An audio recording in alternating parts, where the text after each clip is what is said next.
Welcome to the Regen Brands podcast. This is a place for consumers, operators, and investors to learn about the consumer brands supporting regenerative agriculture and how they're changing the world. This is your host, Kyle, joined with my co-host, AC. Let's dive in. On this episode, we have Kristy Lewis, who is the founder and chief visionary officer at Quinn Snacks. Quinn is supporting regenerative agriculture through their various pretzel and popcorn products. And in this episode, we learn more about Quinn's origin story, Kristy's journey as a first-time founder and mother of 3 boys, and how Quinn is creating regenerative supply chains through their important work. Let's go.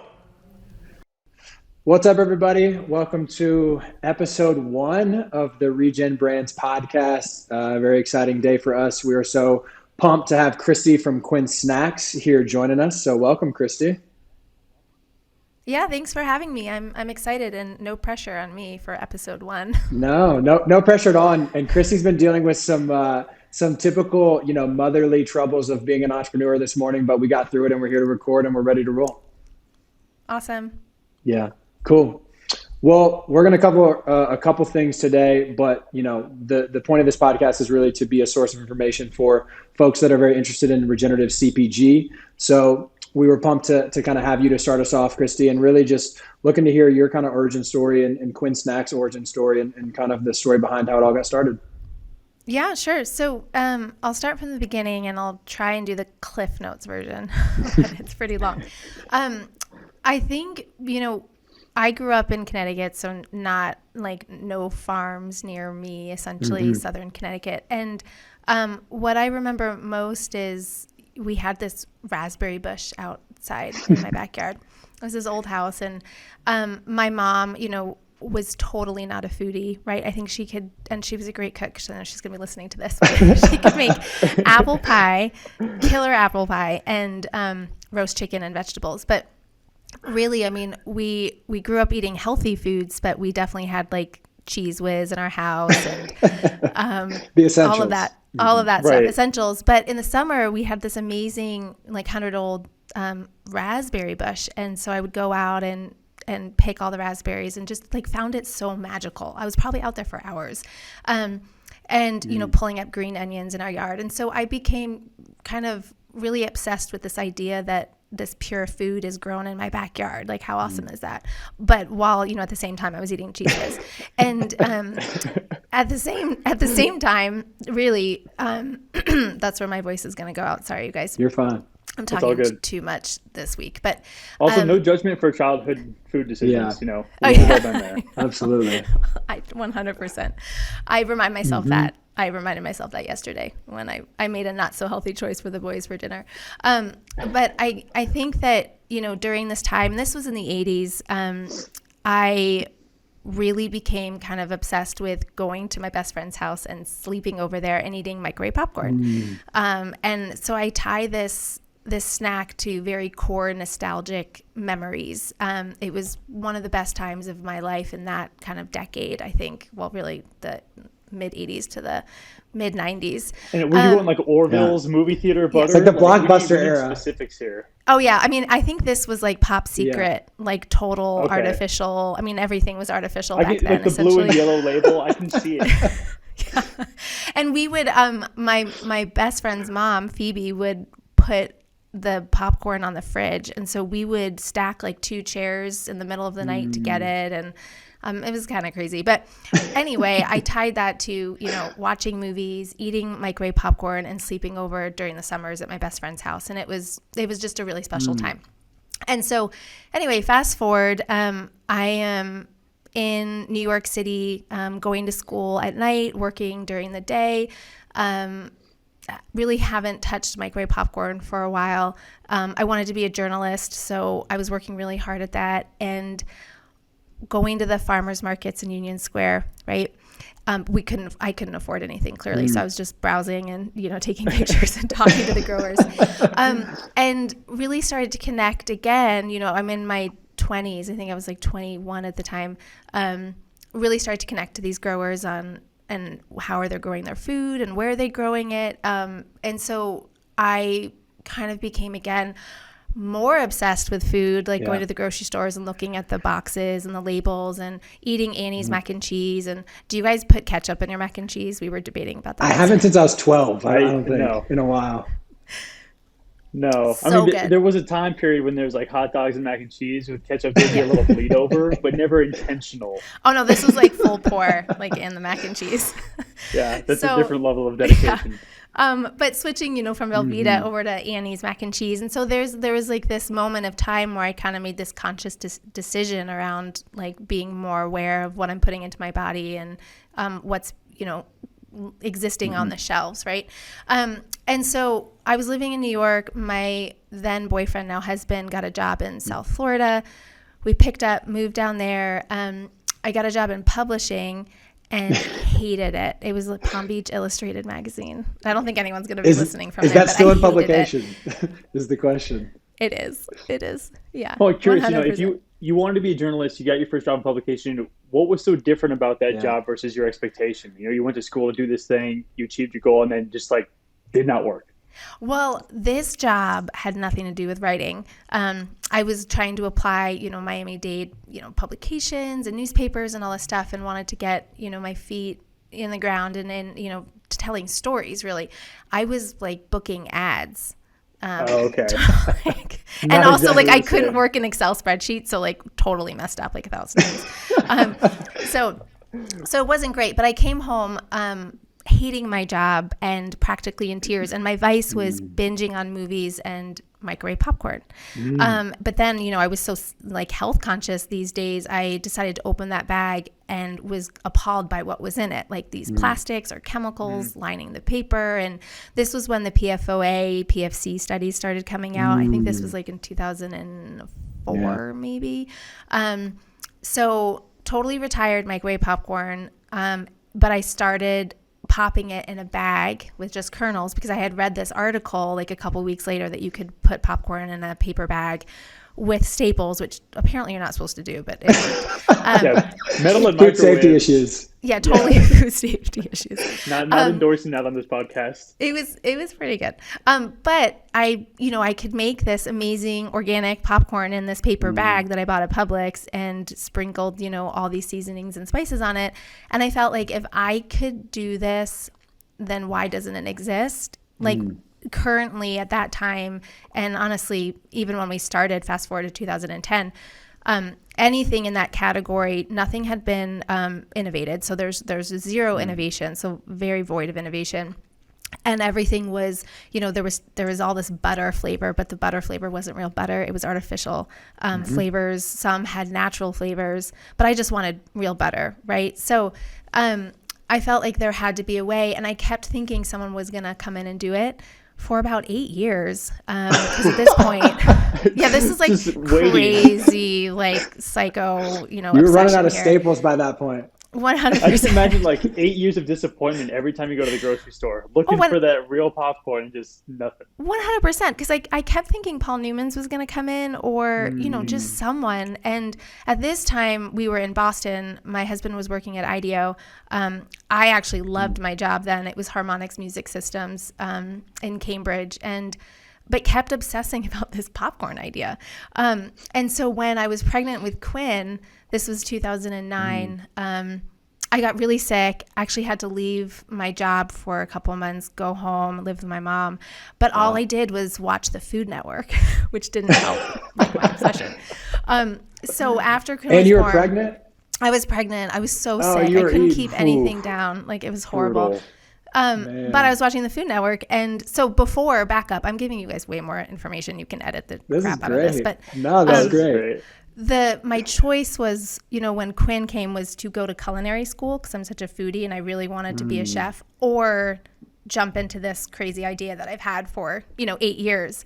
And so when Quinn was born, 3 days later, I was like 100% in. Like, after sitting on my ass for 3 months in bed and watching the Food Network, thinking about this idea for 8 years, I was 100% ready to go. And so I told, I had 3 months of maternity leave. And then the month before I was supposed to go back, I called my boss and was like, remember that popcorn idea that I was talking about? Yeah. I'm starting it. He probably thought I was totally insane. I just talked to him a couple of weeks ago, actually. What did you do for childcare for Quinn?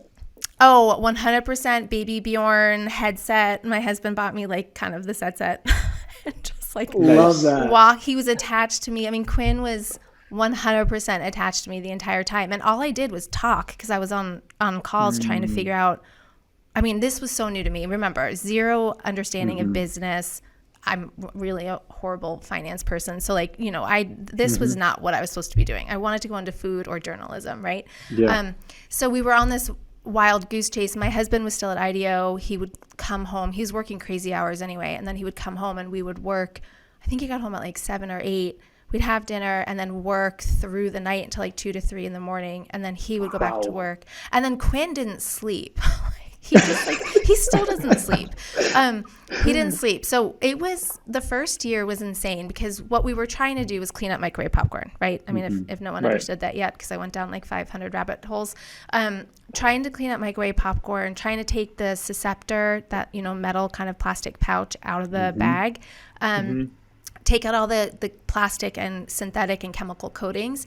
So just purely use paper. And then trying to find a bag manufacturer who would take that roll of paper and put it into a microwave popcorn bag, right? Yeah. Like format. And then try and find organic popcorn kernels to go in. In addition to that, we were trying to remove all the flavors from it. So we wanted to do single pouches, so pour over, so we could use clean ingredients. So that was kind of the wild goose chase we were on the first year. I was really in charge of the operation side, and my husband was trying to tell the story side from a marketing perspective. He's really good at that. And that's kind of what we did for the first year. We launched on Kickstarter. We didn't tell anyone we were doing this. We told my mom, and I think Coulter's mom, and I think they totally thought we were completely insane. But we told them, and then we launched our video. Coulter produced the video. We launched on Kickstarter back in 2000, and I think it was the end of 2011. And at that time, Kickstarter had been just launching, and so it was on the front page of the New York Times, and then Kickstarter happened to feature our video on the front page of their website. Wow. And so it was like perfect, lucky timing. Divine timing. And it was crazy. Yeah. And my friends, at that point started sending emails to me from their friends of friends who were like, isn't this your friend? It's Kristy and Coulter. So that was pretty fun. We ended up getting 750 backers from really all over the world. We couldn't, at this point in time, we're such an early startup that we actually needed the money to receive inventory. So we were working with, our paper supplier and our kidder, and we paid 50% down, which essentially maxed out all of our credit cards. And at this point, we had $23,000 of savings just gone. So we literally just had no more money left. Crazy. And so the Kickstarter campaign really helped us get to that next step, which is, launching into Whole Foods. And that's a whole other story. I'll stop there so you guys can gear towards where you want. Steer me where you want to go. So for the audience, Coulter's your husband, right? He's my husband. Yep. And he left the business in 2016. Okay. And by the way, never a good idea to launch a business with your husband. It's really intense, and have 3 boys in the middle of that. Yeah. But he was so critical to the business. I had, a partner in crime, and we were working on this together. In 2016, the food industry has really always been my passion. He's an engineer. He graduated from Cornell with an ME, and super just massively creative on the product innovation side. Yeah. So he, in 2016, started a company out of our garage. We started the Quinn out of our attic in Boston, and then we moved to Boulder in 2013, just to give you guys some background. And our boys were, I can't remember how old they were, but our little guy was probably 2 years old when he started Sunday, which is a sick. D2C sustainable lawn care system. So cleaning up your backyard. Nice. It's super cool. You guys should totally talk to him. I'm really curious because I'm working on my backyard right now. What exactly do they do? So Google Get Sunday, Love that. Get I think Sunday. I think I have that website right. But Google Get Sunday, and it's essentially they will, deliver a soil. I'm gonna botch this whole thing, so I hope he doesn't listen to this later. But they deliver they essentially send you kind of a collection to collect soil. So they do soil testing to analyze kind of what your backyard needs and what it can grow, and then they understand the regions that you're in. But essentially, they cater something to you and for your yard. So it's essentially anything under 6,000 square feet. So if you have like a gigantic yard, this is totally not for you. But it's amazing. I mean, our yard, it's like velvet. Yeah. Because I'm very like dandelions, I don't like anything on our yard. But it's super, super safe for people, planet, pets, like everything. Right. It's 100% amazing. And it really makes a difference. So you should definitely check it out. Yeah. Okay. That was like the worst info commercial. No, it's It's good. all good. No, we'll definitely check it out. We get the key thing is what to Google, so we'll get there. Yeah, getsunday.com. Yep. No, thanks for sharing so much of the origin story. That was really interesting to listen to. And I'm curious, we talked a lot about popcorn, and I know that there's been some innovation since popcorn. So tell me about, how you started looking at some other categories and why you decided to venture outside of the popcorn space. Yeah. So why we decided to venture outside of the popcorn, a couple of reasons. I mean, going into microwave popcorn, it's about an $800 million category, and most of that is happening in the conventional market, right? So the conventional channels. And at this time, we were really focused on whole foods and building, our brand with the natural consumer. We've had a lot of great traction in Target and Kroger and some of the largest ones. But the idea was, first, the turns are really low. So like two units per store per week, just in general. And I never wanted to be a microwave popcorn company. I learned that right when we started because, in the middle of 2011, I remember this so vividly because I was trying to find organic popcorn and we couldn't find it. And I wanted to know who was growing it, where it was coming from, because I was so pissed about the lack of transparency in the supply chain, especially like if I couldn't find out where it was coming from, the consumers clearly didn't know where it was coming from. And I, as a consumer, wanted to know where my food was being grown and how it was grown. So we went on this wild goose chase, and I finally found Dave Vetter at Grain Place. And my first, he just really changed my life, changed the company's trajectory. And he started, the one comment he made, I think in 2012, where we were having severe droughts and the corn kind of was collapsing, if you guys remember that. And I was totally freaking out, right? I mean, we were doing like $30,000 in revenue at that point, but like every corn kernel mattered. But he was like, "Well, you can't change and challenge Mother Nature." And I was like, "Wait, tell me more about this, Dave." And so we started talking really about a lot of his practices. I mean, clearly organic, but using a lot of regenerative agriculture practices. And at that time, that term was not used, right? It was really just 100% farming, really kind of the way that nature intended, right? And that's kind of what I was trying to do with microwave popcorn was, wait a minute, all we needed was a paper bag and corn kernels to produce the food, the clean food, a healthier option, right? And he and his family had been trying to farm differently since the 1950s, which is like a whole other story, which I would love to talk about. But it was one of those moments, game changers, when I went to visit his farm in 2013, and it's just like you drive out and corn, just belts of corn, right? Like the entire time. For me, remember, I'm from Connecticut, so I'm like, this is amazing. And then you get to Dave's, you get to Grain Place, and it's this oasis, like truly beaming with life. You have like butterflies and wildlife and everything, and he was clearly doing something differently, right? His neighbors were growing conventional. He was doing organic, but they weren't just organic. They were implementing regenerative agriculture practices. So essentially, I realized that at that time, I didn't want to just be microwave popcorn. I wanted to challenge our industry to do better, challenge ourselves to do better, and really lean into these practices that I was witnessing Dave do on his farm. So in 2016, we made a decision to go into pretzels. It was this whole idea around we wanted to be the first whole grain, gluten-free pretzel made with sorghum. Clearly a sustainable crop, like uses less water. It's just an amazing ingredient. So we dove into there, and then 2019, we launched our gluten-free peanut butter filled nuggets, which essentially saved the business and put us on a totally different trajectory. So it's, and I'm giving you guys super fast Cliff Notes version, but that's kind of, the evolution of Quinn. Right. I just want to pause at the peanut butter filled pretzels. For anybody who hasn't tried them, they are addicting. They're like the most dangerous road trip snack I think I've ever had, because there's no way when you open a bag, you cannot stop. I know. Before you get to the end. It's just not possible. Yeah. It's pretty bad. It's good though, because it's healthy fat, a little bit of protein, carb, salt. It does hit that bill. We're launching 2 new flavors this January. I think you guys are going to like them. I'll send you some as we get closer. Nice. Awesome. And then we launched a vegan cheese flavor. When did that come out? In January? It's at Whole Foods. It's kind of like our version on a combo, but it's vegan.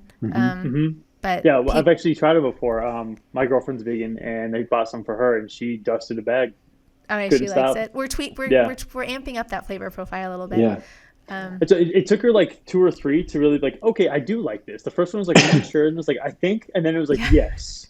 Well, I totally get it. The issue is we don't use natural flavors at all. I'm fully against natural flavors, and really one of the only companies that are putting a kibosh on that. I think a lot of, especially in salty snacks, when you're trying to create flavor profiles, it's really hard not to use natural flavors, but we're using extracts, and just, that base formula is really nutritional yeast and lentils. What are some common ones that people do use, Kristy, just for the audience? I'm curious about that. Oh, for the natural flavors? Yeah. Well, the most amazing thing about natural flavors is that if you go to the grocery store today or tomorrow, turn over a box or a bag in any flavorful product, right? Yeah. So sometimes companies will use vanilla extract, which is the extract from vanilla, and that's great. Extracts are really good, but usually the natural flavors are just no one knows what they are. They're just natural flavors. So they could be a blend of, vanilla or lemon or anything.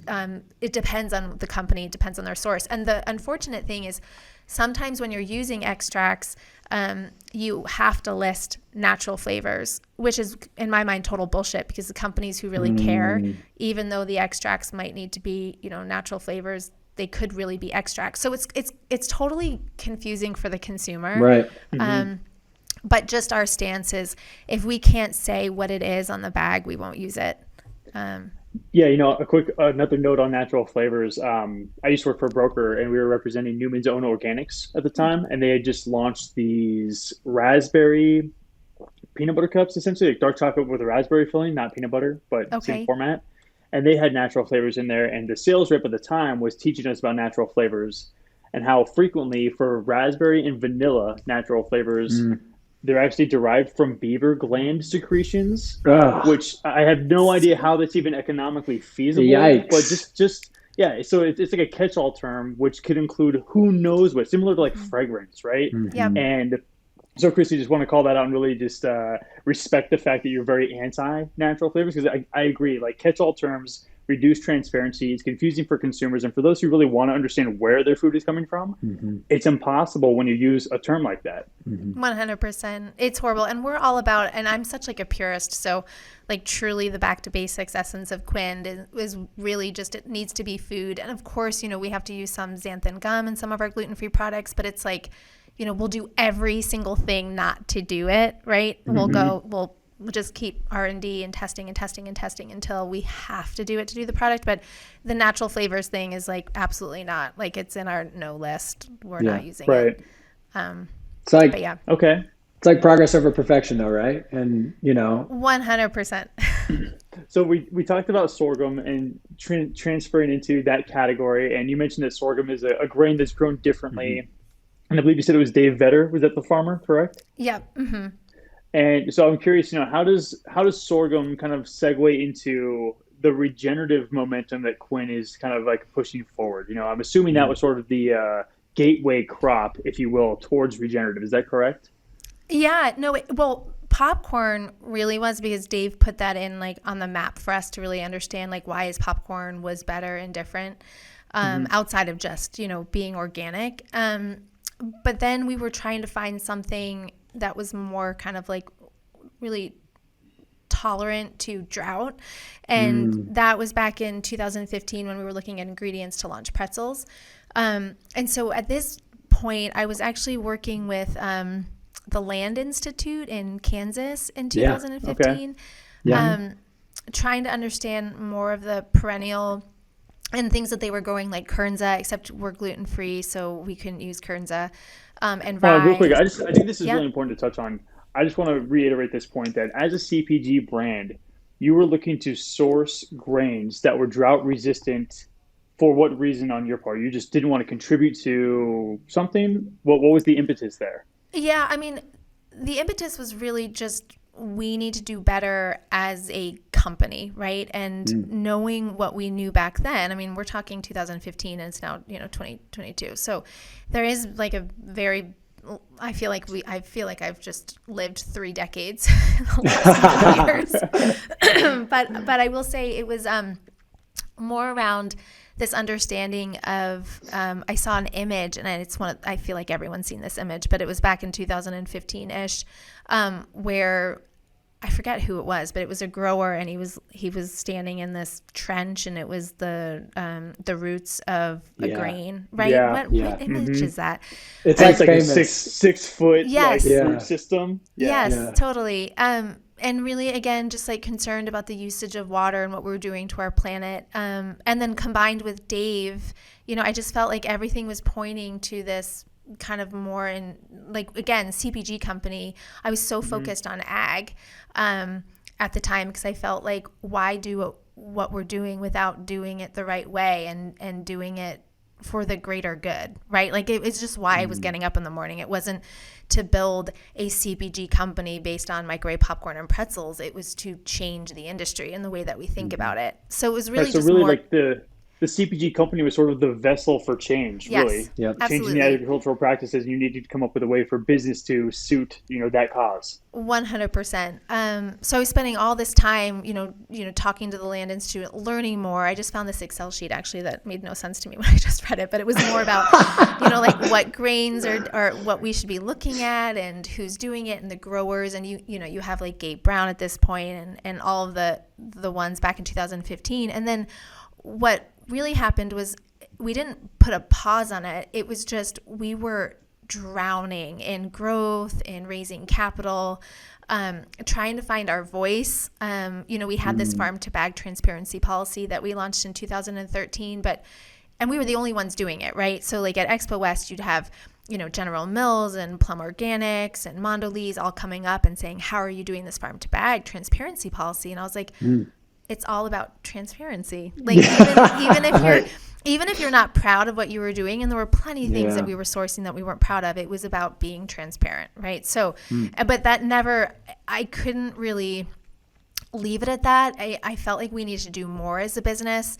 And then clearly all things were pointing to, how do we really take 99% of agriculture and push it in the right direction, because less than 1% is organic, and that's really where we as Quinn want to focus, and that led to our Be Better Do Better initiative, which is really focused on how do we get our growers to farm more regeneratively, if they want to start with converting their land from conventional to regenerative. If they want to keep going and do ROC, great, but that's not what we're about. We're just trying to have more impact on land than we are getting to the ROC seal. Again, we definitely believe in organic. We definitely believe in ROC. But we believe that if you have 99% of conventional agriculture and most growers are implementing 1 or 2 regenerative ag practices, they just need education and the tools to move it in a different direction. And they also need companies to purchase from them, right? Like we will 100%. Pay more if they implement more of the pillars. So that's really kind of what we do here every day. Yeah, and I feel like you have a really nuanced take on how your brand has supported regen, and we need more brands supporting regen, one, and we need more nuance in the conversation because it's not always super black and white and binary, which sometimes we try to make it that way all the time, and it's just not. So can you share more just about kind of how Quinn has supported regen over the years? You were kind of going into that, and how are you supporting now in the product set and with the farmers, and just operationally, how does all that work? Sure. So the biggest thing for me, and especially as being a mom and have 3 little boys, the pesticide thing drives me bonkers. Yeah. And I think that was one of the reasons why not one of, there's like a gazillion reasons why we got into microwave popcorn, but one of the reasons I pushed really hard for organic popcorn back in 2010 was I did not want anything in that product. I wanted to be completely pure. And what I realized was that you have this over time, right? Not in 2010, but over time, we have this major divide between conventional and organic. Major divide for consumers in the market, like on the shelves. Like it's really causing, I think, massive harm. And so the pesticide thing for me was that part of the regenerative ag piece was the biggest thing when we talk to growers. We talk about, can you guys start to get the synthetics and the fertilizers and the inputs out of the system? But what was interesting was, as you dug into regenerative agriculture practices, is you can't do that until the soil's healthy, right? So then the idea was, okay, how do we get the soil healthy? It's kind of like chicken before the egg, but for us, the goal is to get the pesticides out of the system. And so, we're talking to growers on, and some growers have different ways of thinking about it, but usually it's like, we have to build the organisms, like we have to build that soil back up. Right. And then over time they can reduce and eliminate the pesticides and the synthetics. And so that's our major goal. Anthony, you're laughing. What? I'm like smiling ear to ear because I'm thinking of Steve Tucker, who we both know, who I know just has 100%. so many great thoughts and opinions on this, and he's also just one of the most like interesting and fun farmers out there. So that's why I'm smiling so big. Oh, he's so funny. We talked about this when we were there shooting our video, and he pulled out this. I'm sorry, I'm like completely losing my voice, but hold on. You're fine. It's good. It's all like good. a raspy singer at this point. How many cigarettes did you smoke this morning? Like 10. I smoked way too many during camp drop off and losing my charger. Like 10. Wait, how old are the three boys now? They're older. They're 11, 8, and 6. God bless you for doing what you're doing with that on your plate. Seriously. This honestly is easy. You should have seen me like 3 years ago. I was a hot mess. It's totally insane. So Steve, sorry, I wanted to talk about Steve because we had the same conversation was, he's clearly growing our sorghum, and we've been trying to get his sorghum and our pretzels for 2.5 years now. So it's massively long. And I say this because, as CPG companies, you just have to be really patient. It's really the long-term, not short-term goals, building partnerships and, relationships. And honestly, like having these growers become your family, that is the end goal.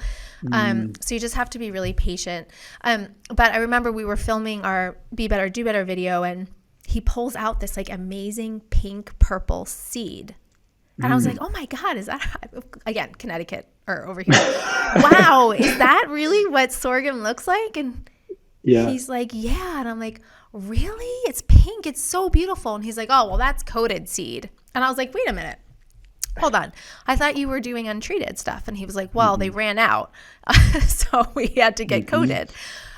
But what I find interesting is, I guess, and I don't know this for sure, so don't quote me on this, but I think there's treated and untreated. So the untreated is organic and the treated is conventional, which I find kind of fascinating. I had no idea.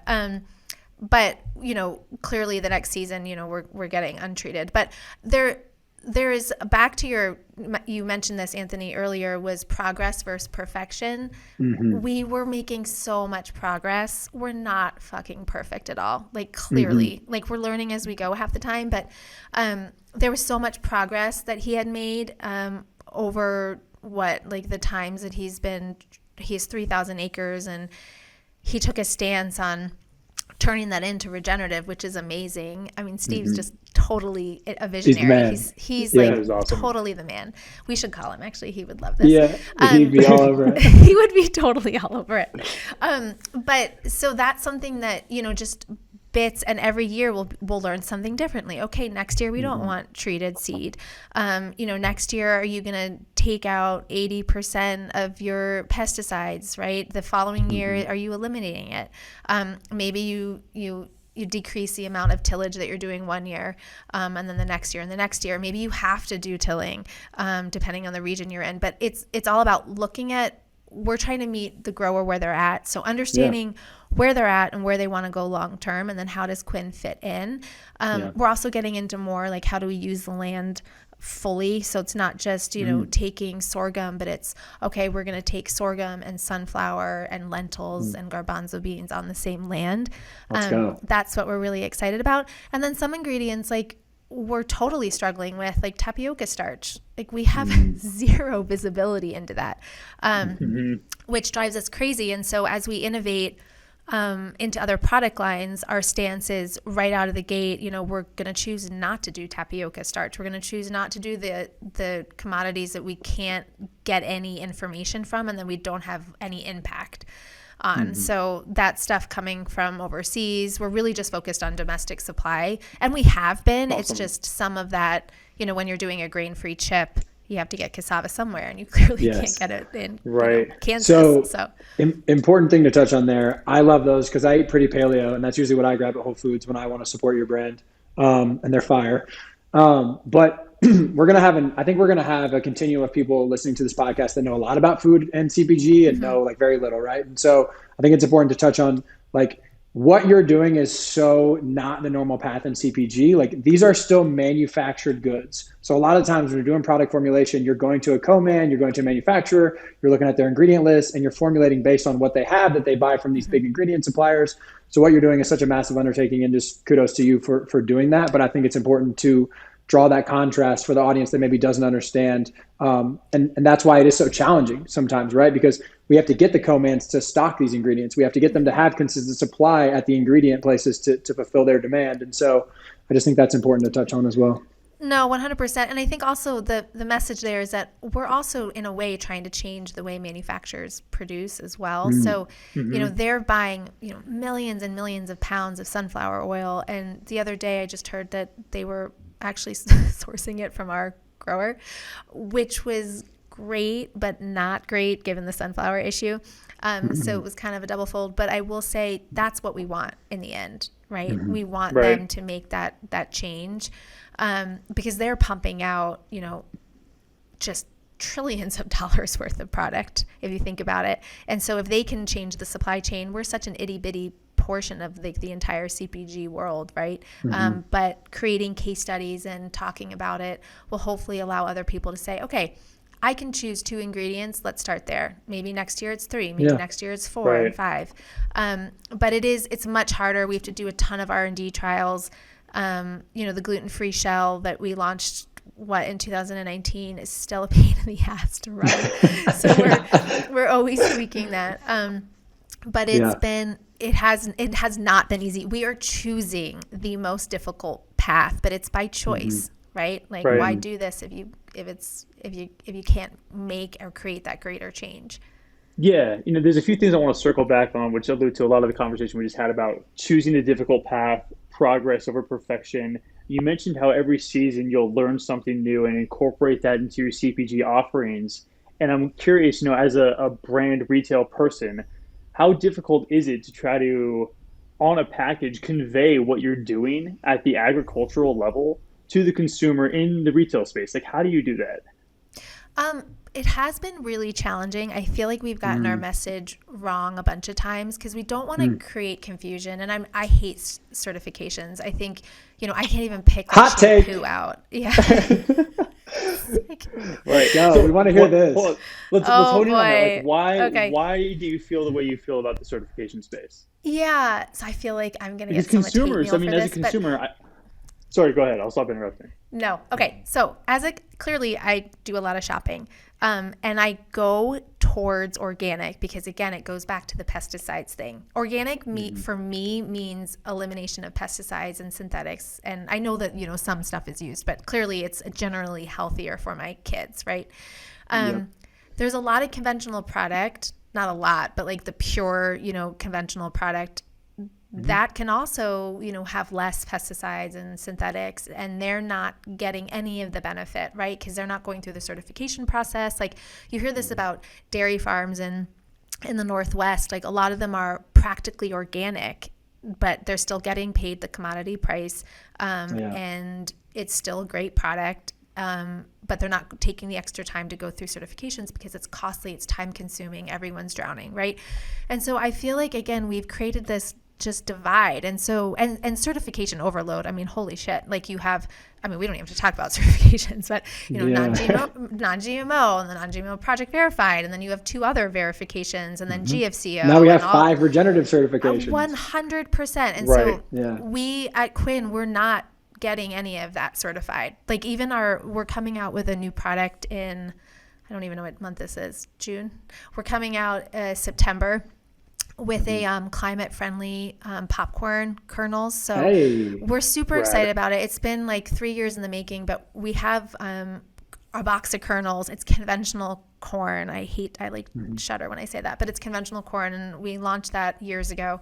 We haven't been able to change it. And so we're coming out with a climate friendly. He's pretty much implementing all regenerative ag practices on his land. We can get it certified, but we're choosing not to.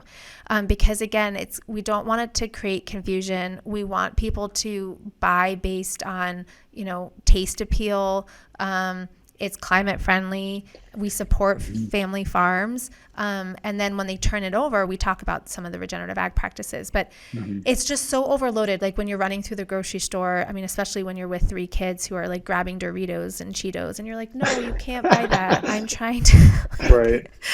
Quinn's like, wait, why can't we have this? I'm like, for like the 50,000th time, like you cannot buy this. We're trying to clean up the whole snacking category, Quinn. Like, I mean, really. for him, it should be your name's not on the bag, so you can buy it, right? It's that simple. 11-year-old going into 7th grade, like they just want hot Cheetos. So frustrating. What's the Kroger division in Denver Boulder? I forget the name of the stores. Oh, King Supers. King Supers. Yeah, I can just picture Quinn just like rolling down the aisle, cart just slapping things. Well, you know what's so amazing is King Supers. we don't shop there.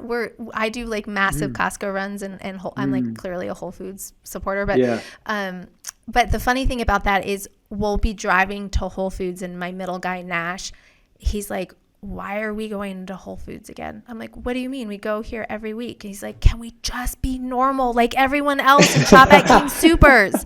No, Nash. I'm like, why, Nash? He's like, because I want Gatorade and I want Cheetos. I'm like, well, there's organic Gatorade at Whole Foods. There's totally not. I thought there was, but there was not one.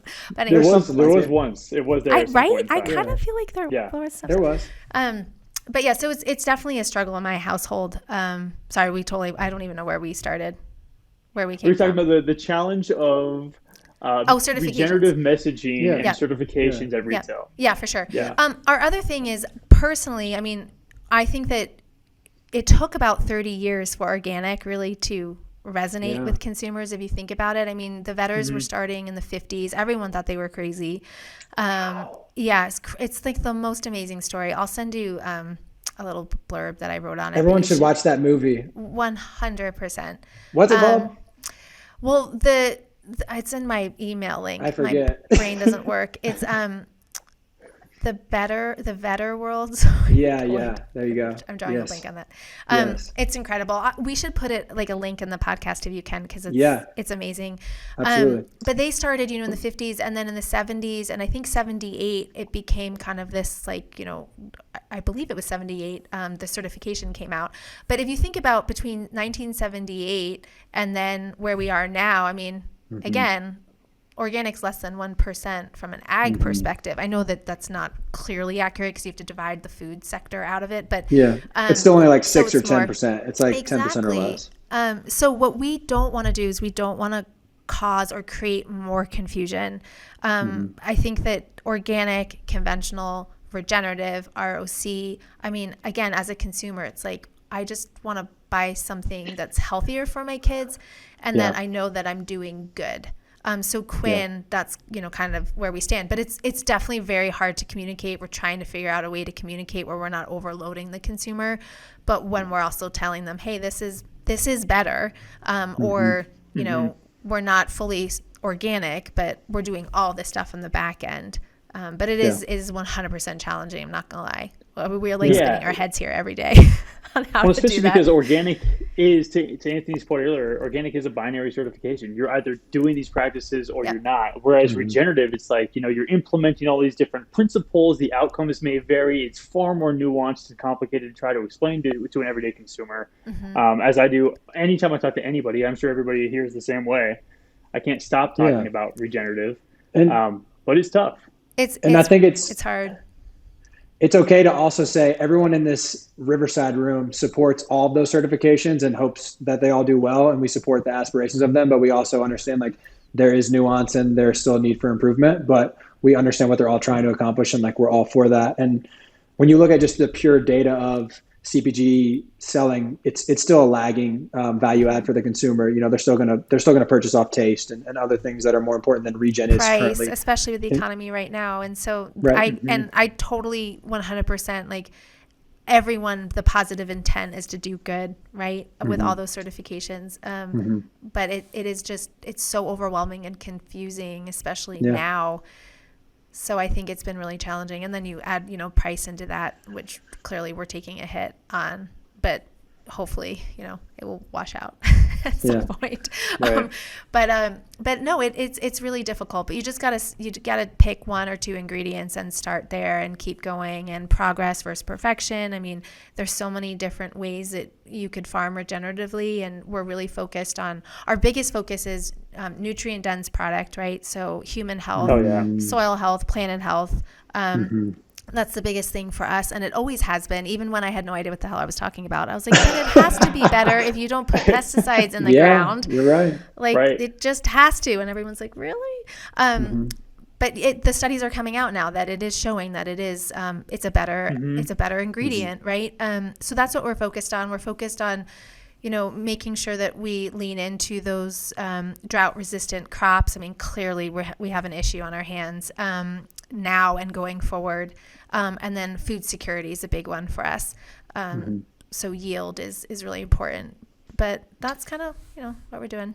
And Kristy, just to give the audience like a barometer of where you're at, like commercially, number of doors, roundabout, like revenue, fundraising history. Can you cover that just for us, like Cliff Notes version? Yeah, sure. For that? So fundraising history, I always think it's interesting because everyone always has a different path. And so I preface like, our path has not been the easiest.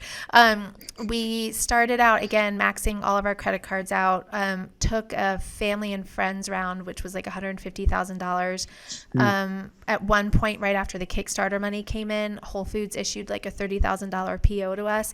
We had no money to make it. So then they gave us the local loan of $25,000 to make it, which was awesome. That was back in 2012.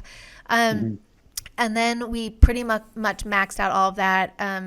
We then raised about $1 million from friends of family.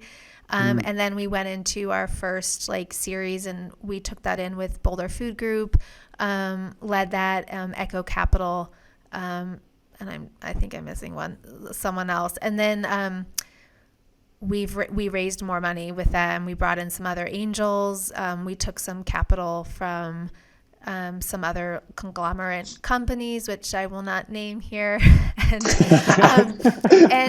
some others. But we've raised a good chunk of change for sure. It definitely hasn't been easy. We're not profitable yet. We're on track to break even next year, and we're really excited about that. I think manufacturing partners is critical, especially when you're innovating in that space. You're not just you're redoing something entirely different. So there's a lot of training there. You get hosed on margin.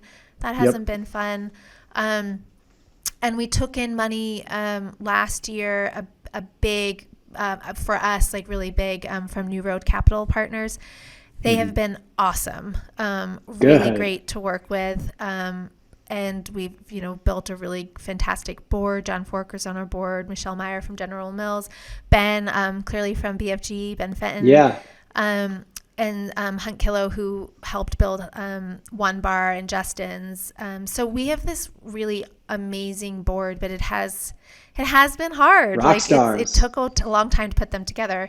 Yeah. And we'll probably need some more working capital just to bridge us to get to that break-even point, which we'll probably get into in August or September. But I swear to God, I've been raising. It's funny when you start a business, you're like, oh, I'm just starting a business. Like never stop raising like money. a master fundraiser. And not everyone is good at that. Like I sucked at it. I think I still suck at it, but it's really, it's not, you're selling yourself for money, and that's really hard. You're trying to get money into the business. Yeah. And you Well, give believe yourself in some this credit, because vision, I mean, it was 2012 when you started. 2000? You're Yeah, you've raised a lot of money. 2011. Yeah, it's coming. Quinn's turning 12 in August, so we'll be 12 September. I think I did legal Zoom September 13th. So that's our official date. Yeah. Nice. Yeah, 12 years. Wow.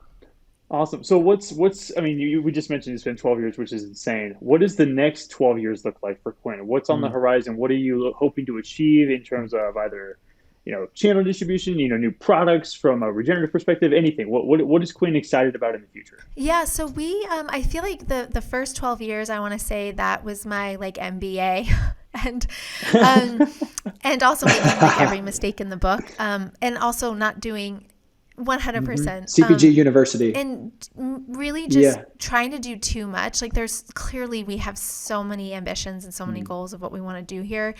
And it was really hard, but I feel like we're now, knock on wood, we hired our new CEO, Mike. He started in January. He came from White Wave and Farmer Brothers and, very classically trained CPG mindset, which I clearly am not. And so I feel like the idea for that was he could really operate and execute on the strategy. And so the next couple of years, I mean, my goal is to really dive into everything I'm passionate about. And that's really in this space, talk about what we were doing. Hopefully that will translate to larger and smaller CPG companies to take a stance on their supply chain. So having more conversations, building more case studies, and just focused on innovation. And I love product dev and clearly cooking, although last night's choice it was like mac. Actually, I don't even think I made dinner. My sister made the mac and cheese. Two questions. Kristy, can you tell everybody your new title? Oh, yes. So I am Chief Visionary Officer, which is kind of crazy that that's my job. I mean, if you think about that, for me, it's just kind of surreal in a way. Living the dream. And chairwoman of the board, which we're still trying to figure out what that means. Love that. But because I'm like first, foremost founder, right? Like I think of myself really only as a founder. And then the visionary piece is really just what I love doing is trying to think big and how we get from here to there over the next couple of years. And also then how the industry gets from here to there over the next 100, 200 years. Because it's right now. I mean, this is clearly the moment where we have to make some hard decisions. We hope to get more into policy as well. That's a big thing for me. So cool. I remember year one, I was on the phone with the FDA for like hours. Good luck. Totally. About it's Kristy sodium. again. Who wants to take the call? 100%. And, for hours and hours, and John Forker called to check in, and I was like, I was just on the phone with the FDA trying to figure out the sodium thing. It's a total crock of shit. And he was like, Kristy, you're never going to be able to get everything done. Focus on building the business. And he was 100% right. But now I'm like, okay, back at it. So that's what we hope to do. But yeah, there's a lot of opportunity in front of us. Yeah. So you hit us with a perfect segue, and this is going to be our final question that we're going to ask everybody that comes on the podcast. And it's really, what needs to happen for Regen to have 50% market share by 2050? Right? Because we talked about some of those numbers, like we're not anywhere near that when you look at Regen or organic. So what needs to happen for Regen to have 50% market share by 2050? Okay, well, that's a big question. And the way that I think about it is, again, when we talk to companies like in Boulder and really everywhere, everyone wants to know, how do we do this? Right? And it's so daunting and overwhelming for everybody, especially those who have been in the business, those who are coming in the business, really kind of like the sub $200 million brands, right? That is, it's challenging for them because they're just trying to build these businesses. And my advice has always been to them is literally go through your product lines and take the 5 largest commodity items. So for us, it's sorghum, sunflower oil, popcorn, brown rice flour and potato starch. And so over the next 5 years, we're going to convert all of those crops to regenerative ag. And that's, a lot of your supply chain. And so, if that's overwhelming, which yes, to some that sounds overwhelming. For me, I'm like, but wait, we have so many more things we got to get done. We would just advise just picking one and just getting that done, right? So if your largest commodity is oats, how do you do that? And that's not going to be the first year. It's not going to be the second year. It's not going to be the third year. It's the first year building partnerships, relationships, planting in the ground. Maybe you have a drought. Maybe it's crop failure. Maybe you don't get to use that crop, like Steve's, like sorghum that we haven't put in our pretzels yet. And then the next year is learning, implementing more pillars. But I think you just have to think, you kind of have to like dissect it and just pick one, and then you'll get to do it and you'll realize, oh, well, that wasn't that complicated. And then you'll pick another one and then another one and another one. Exactly. I think that really is where how we get there, honestly, because I think just it's so, if you're a tiny company with very limited resources and limited cash, it's really hard to take those people and put them in that role. I mean, we just hired Grace Dennis, our sustainability and sourcing manager. We hired her last year, and I had been trying to get someone in that role because I was doing it for forever. And we finally were able to make it happen. And I swear to God, it's like, seriously, she's such a game changer because she can focus on that now. And so, if you have to get an intern to focus on it, we're trying to initiate reinitiate our band of brands.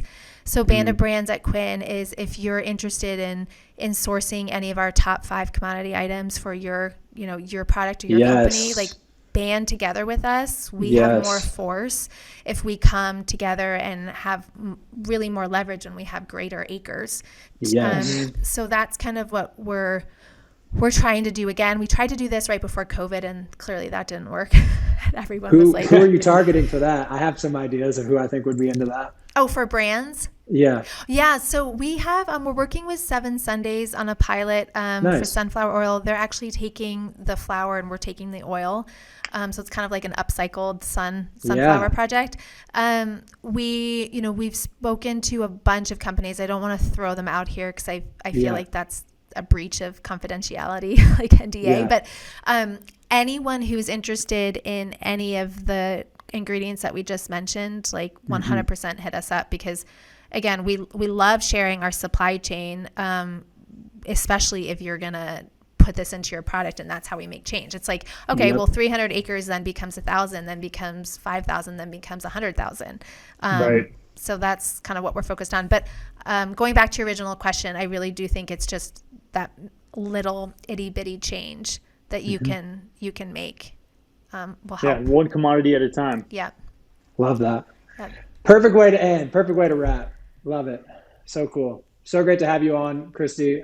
It's awesome to hear more about your journey, and Quinn's doing amazing things, and we're looking forward to having this conversation 12 years from now and hear about the more amazing things that were done.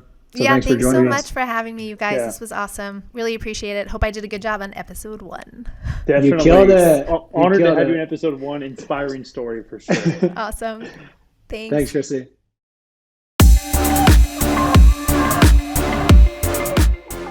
For show notes and more information on our guests and what we discuss on the show, check out our website, regen-brands.com. That is regen-brands.com. You can also check out our YouTube channel, Regen Brands Podcast, for all of our episodes with both video and audio. The best way to support our work is to give us a 5-star rating on your favorite podcast platform and subscribe to future episodes. Thanks so much for tuning in to the Regen Brands Podcast, brought to you by the Regen Coalition and Outlaw Ventures. We hope you learned something new in this episode, and it empowers you to use your voice, your time, and your dollars to help us build a better and more regenerative food system. Love you guys.